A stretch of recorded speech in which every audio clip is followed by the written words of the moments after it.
Chapter 10. The adventure continues.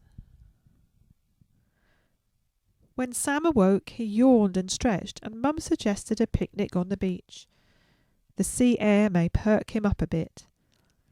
20 minutes later, Sam, Spot and Mum were gently strolling to the beach with their picnic basket and blanket.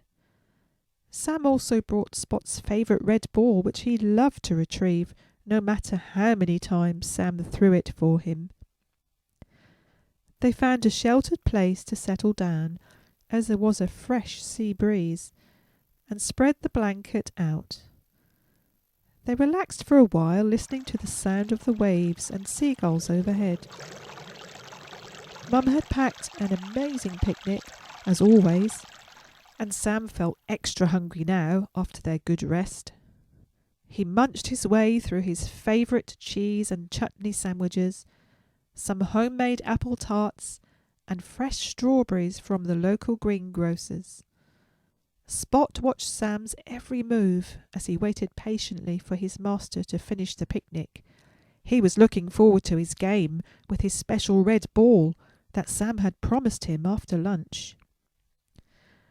Sam's gaze turned towards the old boathouse in the distance. He let his mind go over all the recent events and wondered how the police were getting on with their investigations. Suddenly, he thought he saw some activity near the boathouse. He laid his half-eaten apple tart down and looked through his binoculars to see what was going on. Maybe it was the police searching for a clue.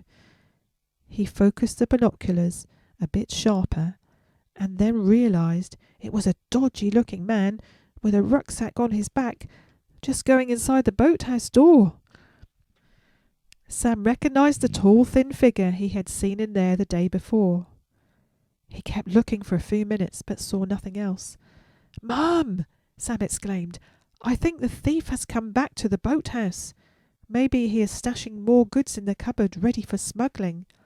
"Let me see," said Mum, taking the binoculars from Sam. Mum focused on the boathouse doors, while Sam stood up and announced, "Mum, I know what to do. If I take the path up the slope, there's a shortcut to the village that comes out near the police station. If I run as fast as I can see the sergeant and tell him to send men to ambush the thief." "OK, Sam, I trust you to go straight there as quickly as you can, while I watch this door to see if the thief comes out or not. He probably won't hang about long once he's locked the stolen goods in the cupboard." "On my way, Mum," declared Sam, as he felt a rush of excitement and a burst of energy from all that delicious picnic lunch. "Sorry, Spot," said Sam, looking over to his expectant dog. "You can't come this time, but look after Mum till I get back, and we'll play ball as soon as I can," he promised. "And you can finish my apple tart as a treat," he added. Sam tore along the pathway, running through the ferns, which were covering the landscape. All his strength was restored now, and within a few minutes he was rushing through the police station door. He went straight to the reception desk, where he blurted out his story at high speed. The police officer asked him to slow down and speak clearly. "Oh," he said, "I recognise you from last night. Have a seat and I'll get the team into action." Sam got his breath back and waited briefly till the officer returned. "Right, Sam, you can go back to your mum now.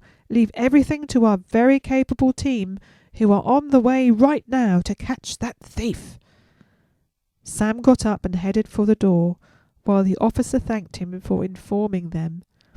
"Maybe you could train to be a policeman when you're older, Sam. You would be a real asset to the police force." "Thanks," said Sam with a broad smile. He felt very important and happy about that encouragement.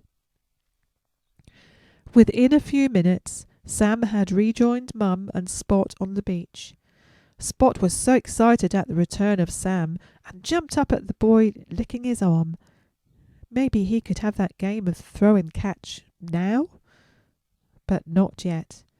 Mum was still looking through the binoculars and told Sam, "No one has come out yet." "Good," said Sam. "Hopefully the police will get there quickly." "Oh, look!" shouted Mum. "There's 4 police officers approaching the boathouse now." Sam and Mum took turns looking through the binoculars during the next 10 minutes of excitement and activity. It was just like watching something on the TV or a film at the cinema, but this was for real. Spot had given up on his game of throw and catch happening at all today.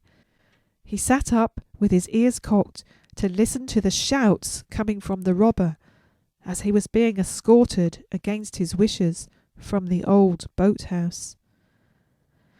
Sam had the binoculars and saw the man struggling, and the police had him handcuffed now as they surrounded him, forcing him to walk up the narrow pathway of the cliff face. The same path he had rushed down several times with his bags of stolen goods.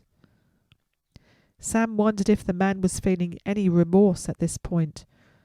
All his efforts now wasted, and the prospect of a few years behind bars was all he had to look forward to. That evening, Sam and his mum were snuggled on the sofa in their cosy holiday cottage, with Spot sprawled across their lap, snoring slightly as he dreamed of the adventures of the day. To Spot's delight, Sam had eventually played a game of fetch with the ball in the back garden after tea. Then he slept it off as Sam and Mum were recalling the events of the robber's arrest. The ringing of Mum's mobile broke into their conversation, and Mum reached over to the arm of the chair to grab it and answer it. "Hello, officer," Sam heard his mum say, so he listened intently as Mum put the speakerphone on. The officer was thanking Sam for all the clues he had given them.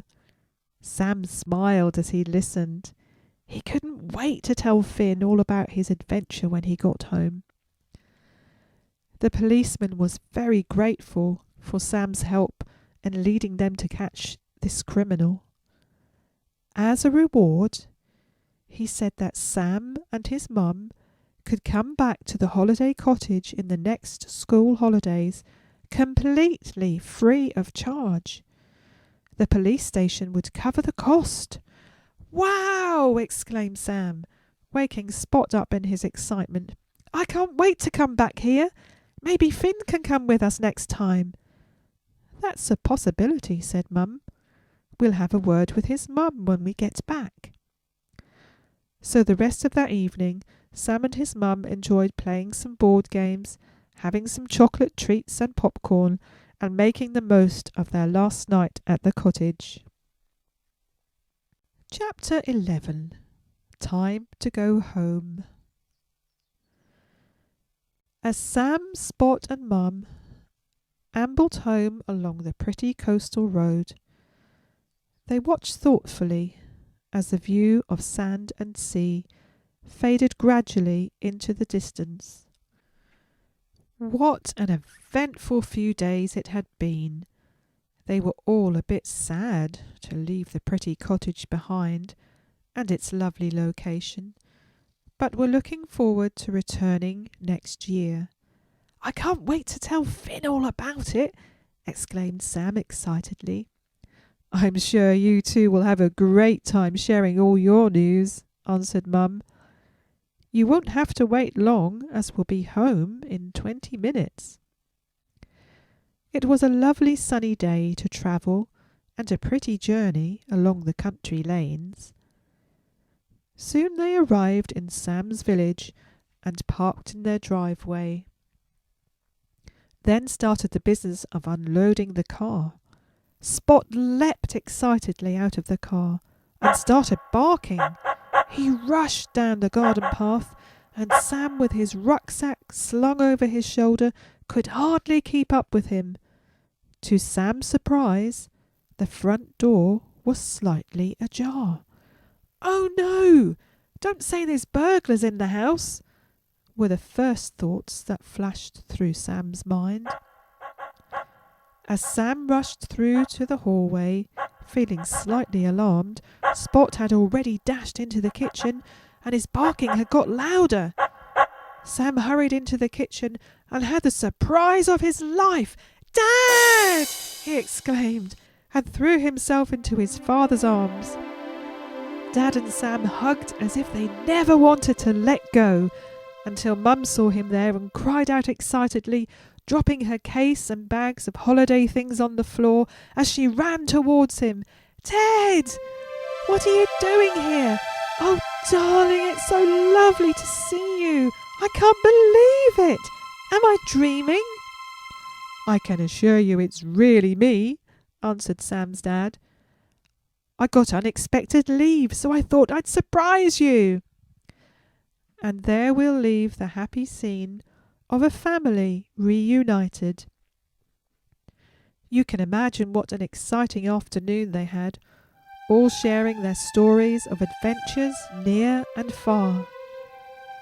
Sam and Spot went next door the following day, and soon Finn was listening to all the wonderful tales that Sam had to share.